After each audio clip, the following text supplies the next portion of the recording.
Welcome to கலி voice.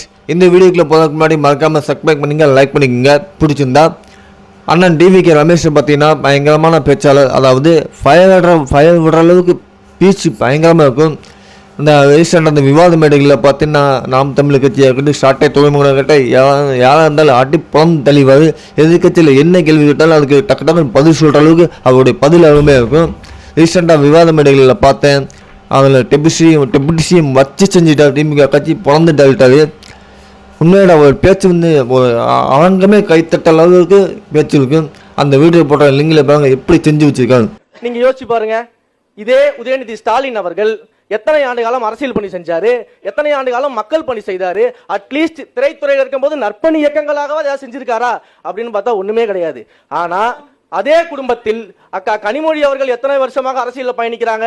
ஏன் அந்த சமத்துவத்தின் பால் அக்கா கனிமொழி ஐயா உங்க குடும்பத்து உறுப்பினர் தானே, நீங்க வேற யாரையும் துணை முதலமைச்சர் ஆக்க மாட்டீங்க. அது உலகத்துக்கே தெரியும். பாத்தீங்களா, அவர் பேசின பேச்சுக்கு இந்த திமுக பத்திரிகையாளர் பார்த்தீங்கன்னா அப்படியே ஒண்ணுமே பேச முடியாம இருக்கு. இதுதான் தமிழக வெற்றி கழகத்தில் இருக்கிற பேச்சாளர்கள். அனுபவம் இல்லாத பேச்சாளர் இல்லைனாலும் புதுசாக வரவங்க பேசுகிற பேச்சு தான் இன்னைக்கு இளைஞர்களுக்கு எல்லாருமே பிடிக்கும். கண்டிப்பாக கொஞ்சம் கொஞ்சம் அவங்களுடைய பேசுகிற அந்த தேர்தல் பிரச்சாரத்துக்கு முக்கியமானதாக இருக்கும். கண்டிப்பாக தமிழக வெற்றி கழகம் நாளுக்கு நாள் வளர்ந்துக்கிட்டு இருக்கு. மக்கள் ஆதரவு அதிகமாகிட்டு இருக்கு. 2024 தமிழக வெற்றி கழகத்துக்கு திமுகவுக்கு தான் போட்டி. அது எந்த வித மாற்றமும் இல்லை. ஏன்னா இப்போ தான் கொஞ்சம் கொஞ்சம் பலம் கூடிக்கிட்டே வருது. வெயிட் பண்ணி பார்ப்போம் என்ன தான் நடக்குதுன்னு.